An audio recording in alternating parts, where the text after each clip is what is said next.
Namo Buddhaya, salam kebajikan. Keterangan Menteri Koordinator Bidang Pembangunan Manusia dan Kebudayaan pada sidang Mahkamah Konstitusi Jakarta 5 April 2024. Yang mulia Ketua dan anggota Majelis Hakim Mahkamah Konstitusi. Pada hari ini saya sebagai Menteri Koordinator Bidang Pembangunan Manusia dan Kebudayaan Republik Indonesia akan menyampaikan butir-butir penting berkenaan dengan program-program pemerintah, khususnya yang berkaitan dengan penanganan kemiskinan dan perlindungan sosial. Hal ini sesuai dengan tugas pokok dan fungsi Kementerian Koordinator Bidang Pembangunan Manusia dan Kebudayaan yang selanjutnya disebut Kemenko PMK dan yang mempunyai tugas penyelenggaraan koordinasi, sinkronisasi, dan pengendalian untuk urusan kementerian dalam penyelenggaraan pemerintahan di bidang pembangunan manusia dan kebudayaan berdasarkan Perpres nomor 35 tahun 2020 tentang Kementerian Koordinator Bidang Pembangunan Manusia dan Kebudayaan. Tugas Kemenko PMK tersebut dilaksanakan untuk memberikan dukungan pelaksanaan inisiatif dan pengendalian kebijakan berdasarkan agenda pembangunan nasional dan penugasan Presiden.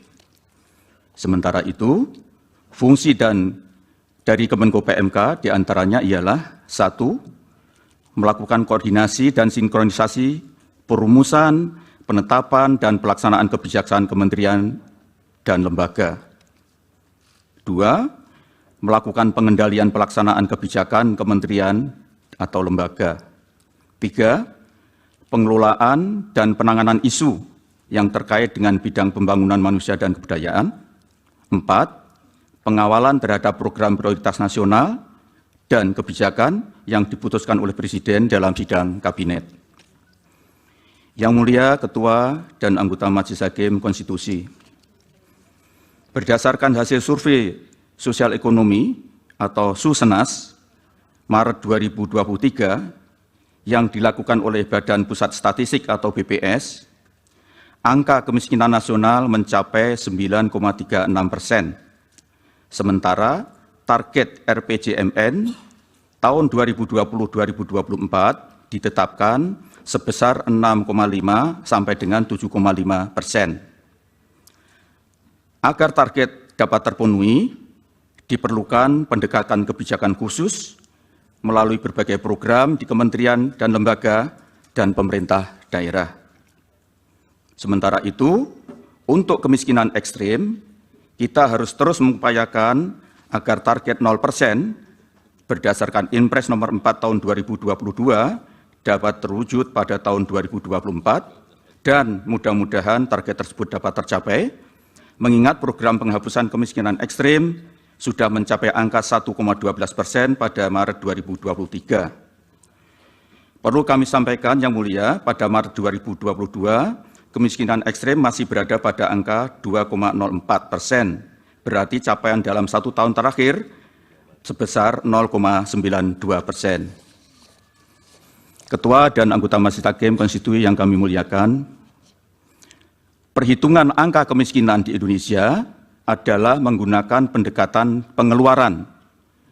Dengan pendekatan tersebut, menghasilkan garis kemiskinan secara nasional sekitar 554.458 per kapita per bulan.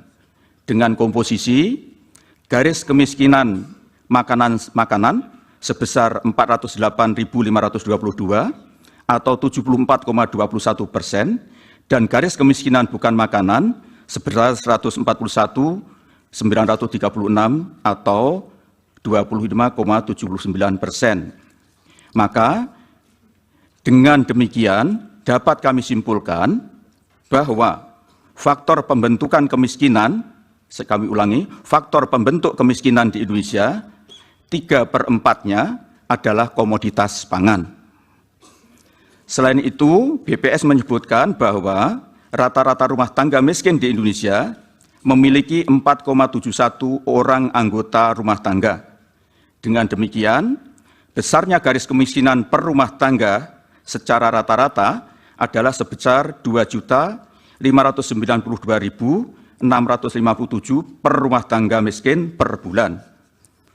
Oleh karena itu, untuk menjaga daya beli kelompok masyarakat miskin, terutama komoditas pangan menjadi sangat penting. Begitu juga dengan memberikan bantuan bahan pangan langsung melalui program-program bantuan sosial dan bantuan pangan cadangan pangan pemerintah atau CPP.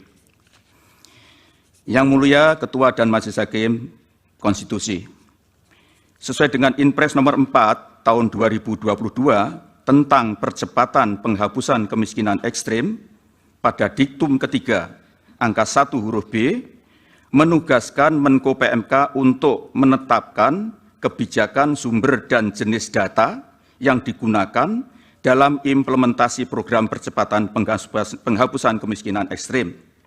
Dan angka 1 huruf C, mengkoordinasikan penyiapan data penerima dengan nama dan alamat atau by name by address sasaran penghapusan kemiskinan ekstrim bersama Kementerian Sosial, Kementerian Dalam Negeri, Kementerian Desa, Pembangunan Daerah Tertinggal dan Transmigrasi, Badan Kependudukan dan Keluarga Berencana Nasional, Kementerian Perencanaan Pembangunan Nasional atau Badan Perencanaan Pembangunan Nasional, dan Badan Pusat Statistik. Adapun upaya menurunkan kemiskinan menjadi 7,5% dan penghapusan kemiskinan ekstrim menjadi 0% pada tahun 2024 dilakukan melalui 3 strategi, yaitu mengurangi beban pengeluaran keluarga miskin, meningkatkan pendapatan keluarga miskin, dan mengurangi jumlah kantong-kantong kemiskinan.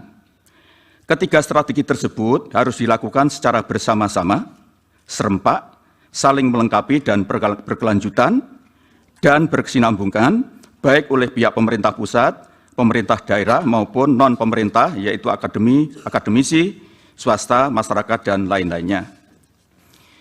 Yang Mulia Ketua dan Anggota Majelis Hakim Konstitusi, salah satu upaya yang dilakukan oleh pemerintah untuk memastikan target tersebut terpenuhi adalah melalui program perlindungan sosial. Program ini merupakan pengejawantahan amanat konstitusi dan peraturan perundang-undangan yang memberikan mandat kepada negara untuk melindungi fakir miskin dan kelompok rentan. Hal ini sesuai dengan Undang-Undang Dasar Negara Republik Indonesia Pasal 34 Ayat 1 yang berbunyi fakir miskin dan anak-anak yang terlantar dipelihara oleh negara. Ayat 2, negara mengembangkan sistem jaminan sosial bagi seluruh rakyat dan memberdayakan masyarakat yang lemah dan tidak mampu sesuai dengan martabat kemanusiaan.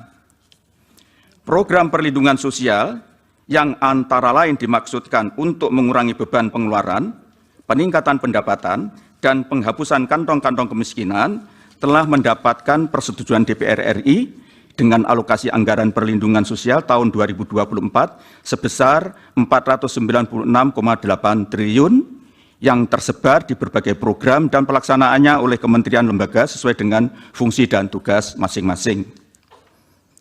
Adapun komposisi anggaran perlindungan sosial terdiri dari berbagai macam subsidi, bantuan sosial, dan jaminan sosial. 1. Subsidi, antara lain subsidi energi, yaitu BBM listrik dan LPG, subsidi pupuk, subsidi bunga kur, dan lain-lain. Yang 2, bantuan sosial, antara lain berupa program Keluarga Harapan atau PKH, program sembako atau BPNT, asistensi rehabilitasi sosial atau atensi, Kartu Indonesia Pintar, dan Kartu Indonesia Pintar Kuliah.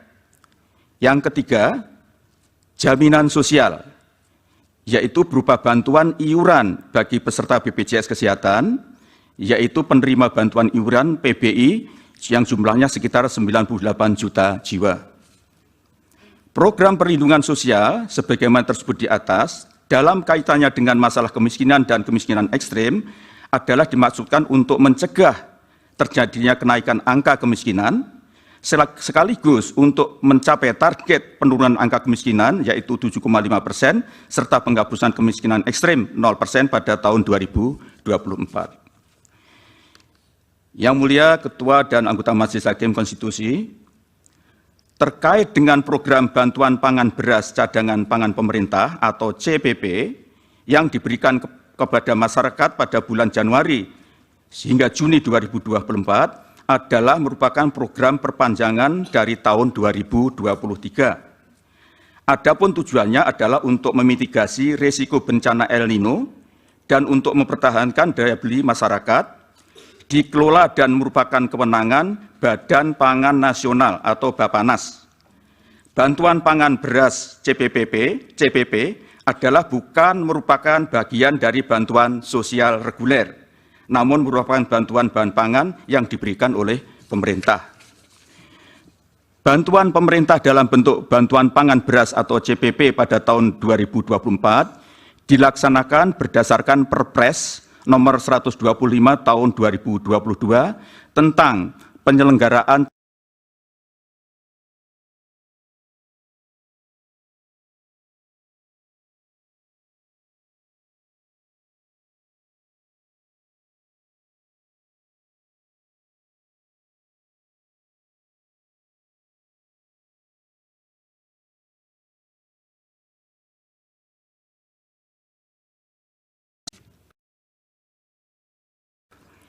data P3KE adalah merupakan hasil triangulasi data existing dari data DTKS Kemensos, pemutakhiran data kependudukan tahun 2023 atau PK23 PKKBN, data kependudukan dan catatan sipil atau Dukcapil Kemendagri, serta data penerima program Bansos dari Online Monitoring System Perbendaraan dan Anggaran Negara atau OMSPAN Kementerian Keuangan. P3KE adalah basis data yang berisi informasi yang memiliki peringkat kesejahteraan lebih dari 80% keluarga atau penduduk di Indonesia. Data P3KE juga telah digunakan oleh 25 kementerian dan lembaga dan seluruh pemerintah daerah untuk berbagai program percepatan penghapusan kemiskinan ekstrem sesuai dengan Inpres nomor 4 tahun 2022 sebagaimana yang telah kami sebutkan di atas. Bantuan sosial dan bantuan pemerintah lainnya, antara lain bantuan pangan beras CPP, bantuan pangan stunting, adalah merupakan program pemerintah yang tidak dikhususkan pada satu kementerian tertentu dan memerlukan koordinasi lintas sektoral. Yang mulia, Ketua dan anggota Majelis Hakim Konstitusi, selanjutnya, mengenai keterlibatan kami dalam penyaluran bantuan sosial maupun penyaluran bantuan pangan beras CPP adalah sesuai dengan tugas Kemenko PMK yang diatur dalam Perpres nomor 35 tahun 2020, yaitu melakukan koordinasi, sinkronisasi, dan pengendalian penyelenggaraan pemerintahan di bidang pembangunan manusia dan kebudayaan, di mana bantuan sosial adalah merupakan bagian yang tak terpisahkan dari tugas pokok dan fungsi Kemenko PMK sesuai dengan Permenko PMK nomor 4 tahun 2020 tentang organisasi dan tata kerja Kemenko PMK. Pelaksanaan tugas tersebut dimaksudkan untuk memberikan dukungan pelaksanaan inisiatif dan pengendalian kebijakan berdasarkan agenda pembangunan nasional dan penugasan Presiden. Untuk keperluan tersebut di atas, kami melakukan berbagai kunjungan kerja guna memastikan bahwa pelaksanaan penyaluran bantuan sosial reguler maupun bantuan pangan beras CPP berlangsung sebagaimana yang diharapkan. Adapun pemilihan wilayah kunjungan kerja ditentukan melalui beberapa pertimbangan, di antaranya keadaan tingkat kemiskinan ekstrim, tingkat prevalensi dan angka stunting, faktor geografi dan demografi masyarakat, serta kondisi pelaksanaan bantuan sosial maupun bantuan pemerintah lainnya di lokasi tersebut, termasuk bagaimana inisiatif pemerintah daerah dalam melaksanakan strategi penanganan kemiskinan, serta masalah pembangunan manusia dan kebudayaan pada umumnya. Khusus dalam kaitannya dengan pemantauan bantuan pangan beras CPP, dilakukan untuk memastikan ketersediaan bahan pangan tersebut di gudang Bulog dan memastikan bantuan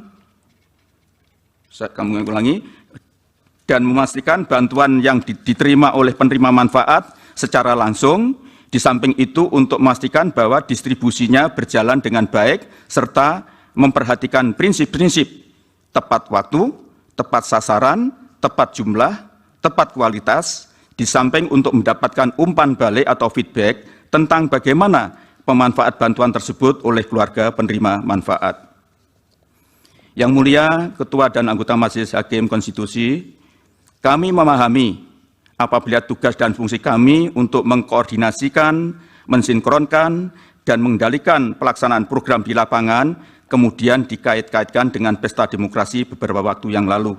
Namun perlu kami tegaskan bahwa pelaksanaan program-program tersebut di atas sudah direncanakan sejak awal untuk mencegah terjadinya kenaikan angka kemiskinan dan sekaligus untuk menurunkannya, serta menghapus kemiskinan ekstrem sebagaimana yang telah kami paparkan di atas. Adapun penyerahan bantuan pangan beras CPP di Kabupaten Lamongan yang kami lakukan dirangkaikan dengan kunjungan ke wilayah perkampungan nelayan di Kecamatan Brondong yang sekaligus untuk melakukan KSP, koordinasi sinkronisasi dan pengendalian dalam penanganan kantong kemiskinan nelayan di wilayah tersebut, yaitu penanganan masalah sanitasi dan pengerukan muara Sungai Lamong bersama ini berkoordinasi dengan Kementerian PUPR, ketersediaan bahan bakar untuk nelayan dengan PT Pertamina, serta pengerukan dermaga Tambat Labuh, pembangunan PABS dengan Kementerian KKP, dan pembangunan mercusuar dengan Kementerian Perhubungan. Yang semua itu terkait erat dengan tugas koordinasi, sinkronisasi, dan pengendalian oleh Kemenko PMK. Adapun Kabupaten Berau adalah termasuk salah satu kabupaten yang relatif baik dalam upaya pengentasan kemiskinan ekstrem. Oleh karena itu, perlu untuk dilakukan kunjungan kerja guna memastikan program-program pemerintah pusat dan program pemerintah daerah saling bersinergi sehingga dapat menjadi contoh bagi daerah lainnya. Dalam kunjungan tersebut di atas, kami memanfaatkan sekaligus untuk menyerahkan bantuan pangan beras secara simbolik, setelah melakukan dialog dengan pemerintah daerah, stakeholder, keluarga stunting, serta keluarga miskin ekstrem untuk mendapatkan umpan balik atau feedback. Yang mulia, Ketua dan anggota Majelis Hakim Konstitusi, semua yang kami lakukan adalah dalam rangka koordinasi, sinkronisasi, dan pengendalian atau KSP terhadap apa yang telah diputuskan dalam rapat-rapat yang kami selenggarakan, yang perlu kami koordinasikan, sinkronisasikan, dan kendalikan lebih lanjut di lapangan. Demikian yang dapat kami sampaikan. Semoga Yang Mulia Ketua dan anggota Majelis Hakim Konstitusi berkenan. Atas perhatian dan perkenan Ketua dan anggota Majelis Hakim Konstitusi yang kami muliakan, kami ucapkan terima kasih. Wassalamualaikum warahmatullahi wabarakatuh. Waalaikumsalam. Dilanjut Pak Menko Bidang Perekonomian.